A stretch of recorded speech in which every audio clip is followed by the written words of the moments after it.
Livre des Proverbes, chapitre 30. Parole d'Agur, fils de Jaquet, sentence prononcée par cet homme pour Itiel et pour Ucal. Certes, je suis plus stupide que personne, et je n'ai pas l'intelligence d'un homme, je n'ai pas appris la sagesse, et je ne connais pas la science des saints. Qui est monté aux cieux, et qui en est descendu? Qui a recueilli le vent dans ses mains? Qui a serré les eaux dans son vêtement? Qui a fait paraître les extrémités de la terre? Quel est son nom, et quel est le nom de son fils? Le sais-tu? Toute parole de Dieu est éprouvée. Il est un bouclier pour ceux qui cherchent en lui un refuge. N'ajoute rien à ces paroles, de peur qu'il ne te reprenne et que tu ne sois trouvé menteur. Je te demande 2 choses. Ne me les refuse pas avant que je meure. Éloigne de moi la fausseté et la parole mensongère. Ne me donne ni pauvreté ni richesse. Accorde-moi le pain qui m'est nécessaire, de peur que dans l'abondance je ne te renie et que je ne dise « Qui est l'Éternel ?» ou que dans la pauvreté je ne dérobe et je ne m'attaque au nom de mon Dieu. Ne calomnie pas un serviteur auprès de son maître, de peur qu'il ne te maudisse et que tu ne te rendes coupable. Il est une race qui maudit son père et qui ne bénit point sa mère. Il est une race qui se croit pure et qui n'est pas lavée de sa souillure. Il est une race dont les yeux sont hautains et les paupières élevées. Il est une race dont les dents sont des glaives et les mâchoires des couteaux pour dévorer le malheureux sur la terre et les indigents parmi les hommes. La sangsue a 2 filles. Donne, donne. 3 choses sont insatiables, 4 ne disent jamais « assez ». Le séjour des morts, la femme stérile, la terre qui n'est pas rassasiée d'eau, et le feu qui ne dit jamais « assez ». L'œil qui se moque d'un père et qui dédaigne l'obéissance envers une mère, les corbeaux du torrent le perceront et les petits de l'aigle le mangeront. Il y a 3 choses qui sont au-dessus de ma portée, même 4, que je ne puis comprendre. La trace de l'aigle dans les cieux, la trace du serpent sur le rocher, la trace du navire au milieu de la mer, et la trace de l'homme chez la jeune femme. Telle est la voix de la femme adultère, elle mange et elle s'essuie la bouche, puis elle dit « Je n'ai point fait de mal ». 3 choses font trembler la terre, et il en est 4 qu'elle ne peut supporter.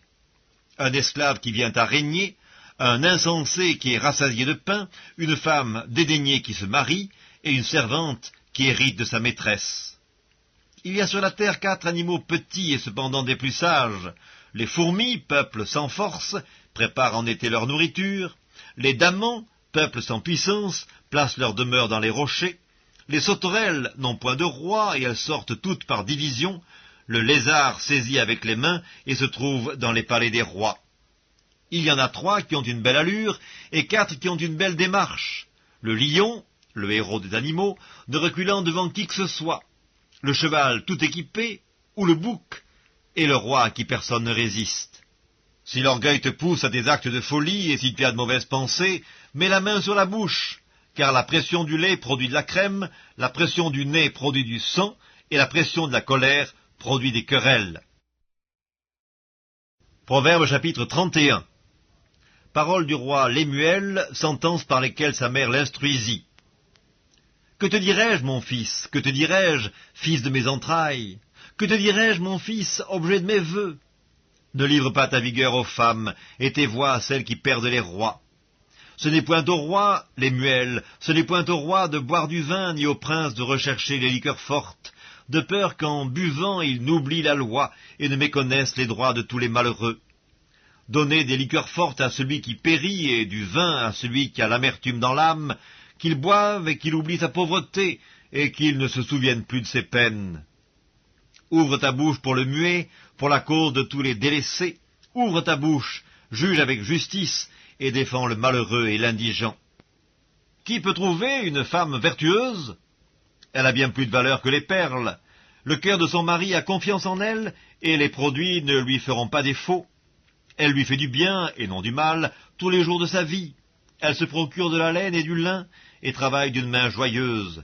Elle est comme un navire marchand, elle amène son pain de loin. Elle se lève lorsqu'il est encore nuit, et elle donne la nourriture à sa maison et la tâche à ses servantes. Elle pense à un champ, et elle l'acquiert. Du fruit de son travail, elle plante une vigne.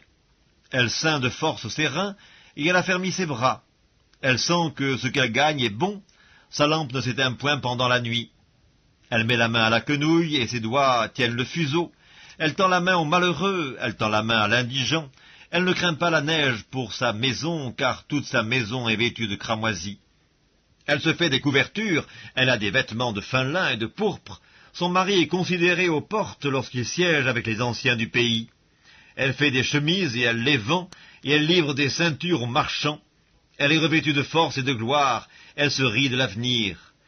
Elle ouvre la bouche avec sagesse, et les instructions aimables sont sur sa langue. Elle veille sur ce qui se passe dans sa maison, et elle ne mange pas le pain de paresse. Ses filles se lèvent et la disent heureuse. Son mari se lève et lui donne des louanges. Plusieurs filles ont une conduite vertueuse, mais toi, tu les surpasses toutes. La grâce est trompeuse et la beauté est vaine. La femme qui craint l'Éternel est celle qui sera louée. Récompensez-la du fruit de son travail, et qu'aux portes, ses œuvres la louent.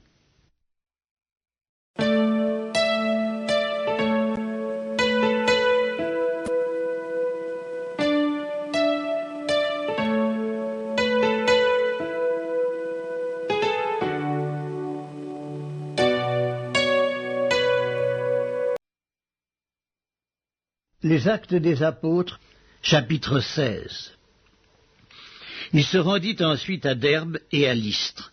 Et voici, il y avait là un disciple nommé Timothée, fils d'une femme juive fidèle et d'un père grec.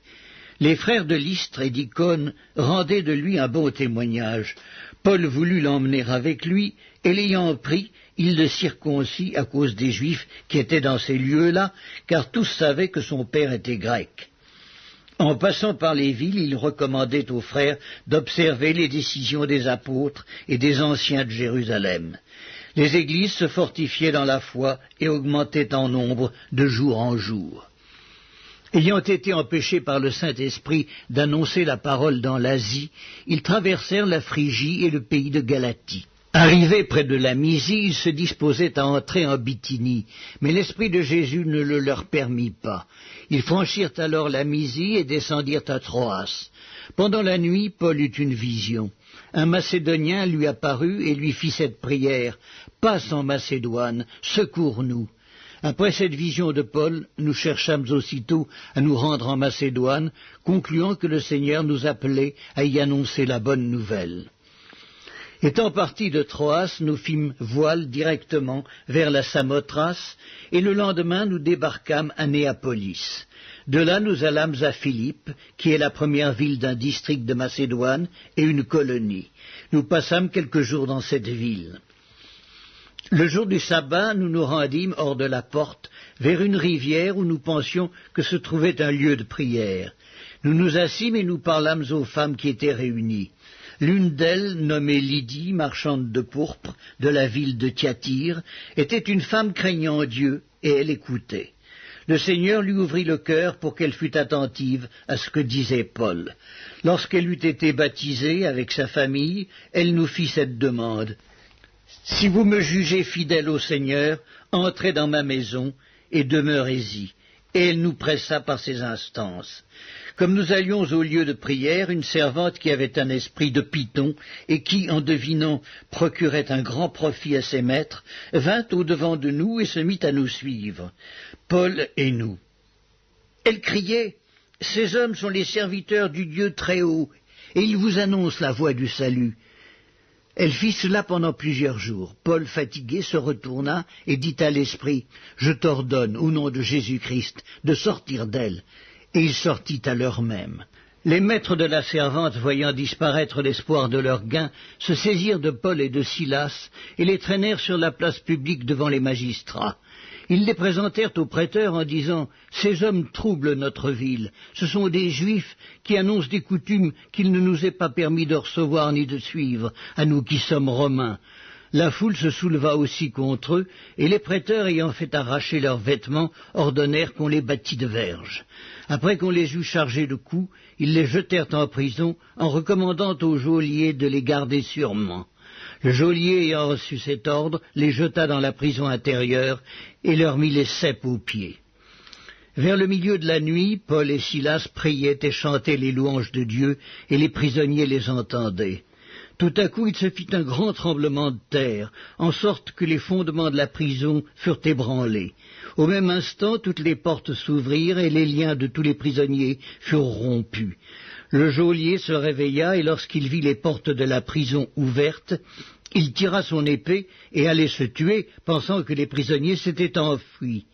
Mais Paul cria d'une voix forte, « Ne te fais point de mal, nous sommes tous ici. » Alors le geôlier, ayant demandé de la lumière, entra précipitamment et se jeta tout tremblant aux pieds de Paul et de Silas.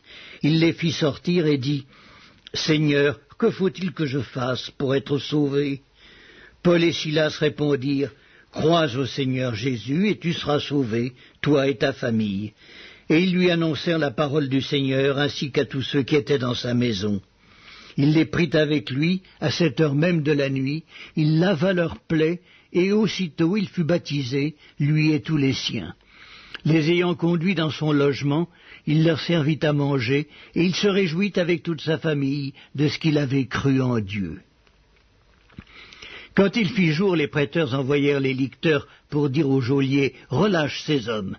Et le geôlier annonça la chose à Paul. « Les prêteurs ont envoyé dire qu'on vous relâcha. Maintenant donc, sortez et allez en paix. » Mais Paul dit aux licteurs « Après nous avoir battus de verge publiquement et sans jugement, nous qui sommes Romains, ils nous ont jetés en prison, et maintenant ils nous font sortir secrètement. Il n'en sera pas ainsi. Qu'ils viennent eux-mêmes nous mettre en liberté. » Les licteurs rapportèrent ces paroles aux prêteurs, qui furent effrayés en apprenant qu'ils étaient romains. Ils vinrent les apaiser et les mirent en liberté, en les priant de quitter la ville. Quand ils furent sortis de la prison, ils entrèrent chez Lydie, et après avoir vu et exhorté les frères, ils partirent.